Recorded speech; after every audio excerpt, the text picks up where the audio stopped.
বন্ধুরা আমি কি করব, পেঁয়াজি বানাবো। তার জন্য আমি পেঁয়াজ কুচিয়ে নিয়েছি আর সাথে কাঁচা লঙ্কা কুচিয়েছি, তার মধ্যে দিয়েছি হলুদ, লঙ্কার গুঁড়ো আর নুনটা এখনও দিইনি। আর কি দিয়ে মাখবো বলো তো?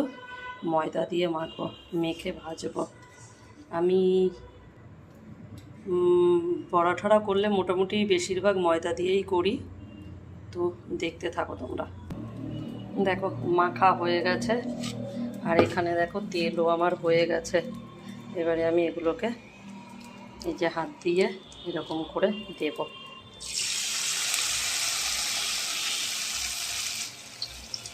একটু ডোবা তেলে ভাজলে বেশি ভালো হয়, কিন্তু কী করা যাবে বলো।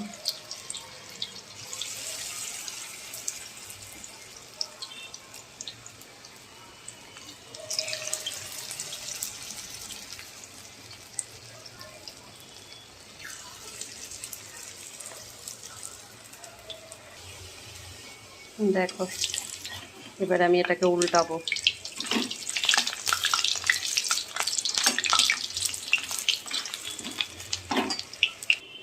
দেখো পেঁয়াজি আমার রেডি হয়ে গেছে বন্ধুরা।